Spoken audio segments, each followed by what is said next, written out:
Hello everyone, welcome to my channel. Please subscribe and hit the bell icon. General Hospital's spoiler is conspicuously missing from Chase and Brooke Lynn's wedding guest list.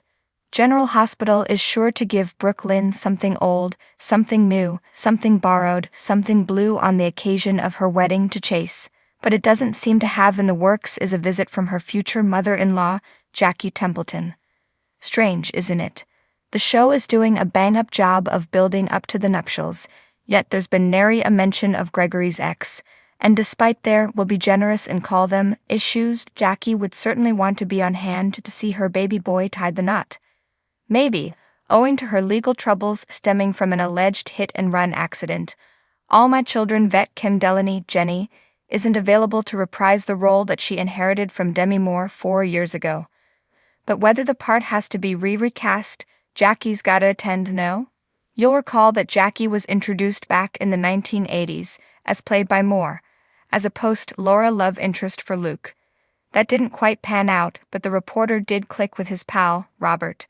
Decades later, the character was reintroduced with a Who's the Daddy? Storyline in which Jackie wasn't sure whether Chase had been fathered by husband Gregory or future stepson Finn. Hey, it happens.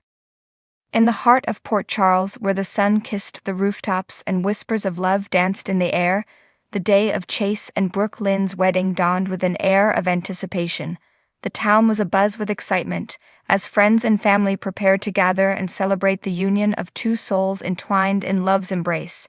Yet amidst the joyous clamor and the fluttering of confetti, there was one conspicuous absence that cast a shadow over the festivities. In the hallowed halls of General Hospital, where the pulse of life echoed through every corridor, a solitary figure stood amidst the bustling throng of doctors and nurses. Dr. Hamilton Finn, known to many as simply Finn, wore his usual stoic expression, his thoughts a tempest of conflicting emotions, for he knew all too well that he was the missing piece in the puzzle of Chase and Brooke Lynn's wedding guest list. As he went about his rounds tending to patients and dispensing medical advice with practiced ease, Finn couldn't shake the sense of melancholy that clung to him like a shroud. Memories of his own failed relationships mingled with the bittersweet realization that he had no place in the celebration unfolding outside the hospital walls. He was an outsider looking in, a spectator to a love story that he could only watch from afar. But amidst the turmoil of his own emotions, Finn found solace in the familiarity of his work. The hospital was his sanctuary, a place where he could lose himself in the rhythm of healing and the steady beat of heart monitors. And yet, even as he immersed himself in his duties, a part of him yearned for something more. A longing for connection, for belonging, for a love that would defy the odds and stand the test of time.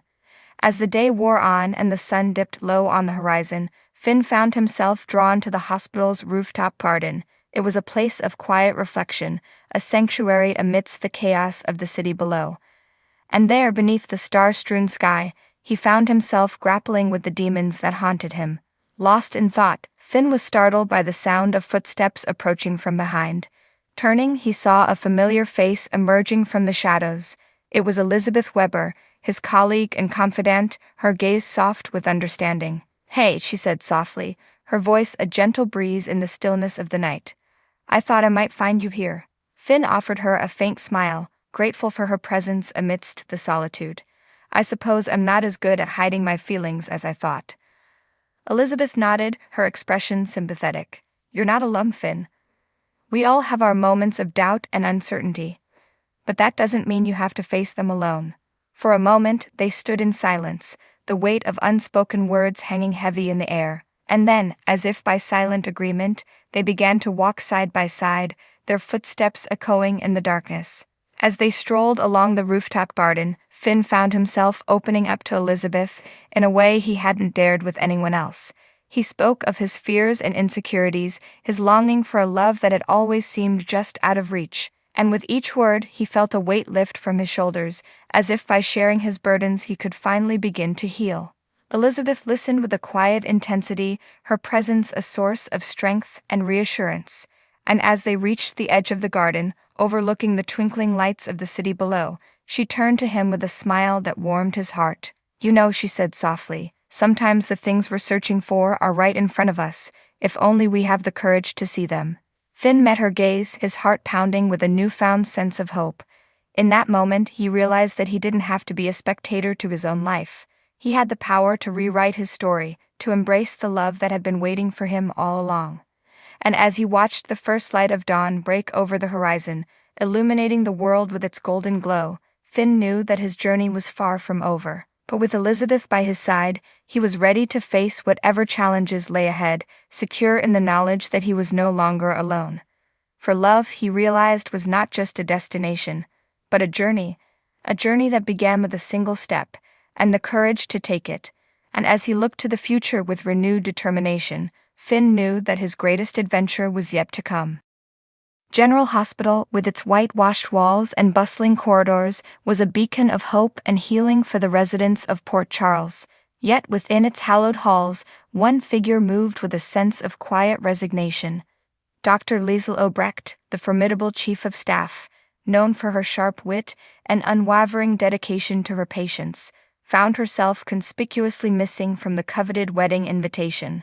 As she navigated the labyrinthine corridors of the hospital, her mind wandered to the events unfolding beyond its walls. Chase, her beloved nephew, was about to embark on a new chapter of his life, and yet she found herself on the sidelines, excluded from the celebrations that would mark this momentous occasion. It was a bitter pill to swallow for a woman who had dedicated her life to the service of others, often at the expense of her own happiness. But Liesl was not one to dwell on her misfortunes. With a steely resolve, she threw herself into her work, determined to bury the ache in her heart beneath a facade of professionalism. Patients came and went, their ailments as varied as the colors of a kaleidoscope, but amidst the chaos of the hospital, Liesl found a sense of purpose that eluded her elsewhere. As the day of the wedding drew near, Liesl found herself drawn to the hospital's rooftop garden, a sanctuary amidst the concrete jumble of Port Charles. There, beneath the canopy of stars, she allowed herself a moment of vulnerability, the weight of her exclusion pressing down on her like a leaden cloak. But just as despair threatened to consume her, a familiar voice broke through the silence. It was Monica Quartermain, the hospital's esteemed chief of cardiology, her presence a beacon of light in Liesl's darkest hour. "Liesl," Monica said, her voice soft with sympathy.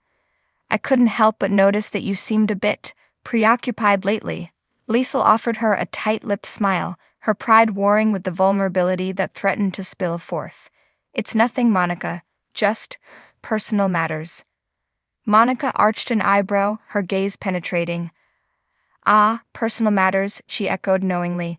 "I've had my fair share of those over the years, but sometimes it's the personal matters that remind us of what truly matters in life." Liesl's brow furrowed in confusion, but before she could respond, Monica continued. "Family," Monica clarified, her eyes softening with understanding. "Love. These are the things that make life worth living, Liesl. And while we may not always be included in the celebrations, we must never forget that we are loved, regardless." Liesl felt a lump form in her throat, the weight of Monica's words settling over her like a comforting embrace. In that moment, she realized that she was not defined by her absence from the wedding guest list, but by the love that surrounded her each and every day. As she watched the first light of dawn break over the horizon, painting the sky in hues of pink and gold, Liesl felt a sense of peace wash over her, for she knew that, no matter what trials lay ahead, she would face them with courage and grace, secure in the knowledge that she was never truly alone.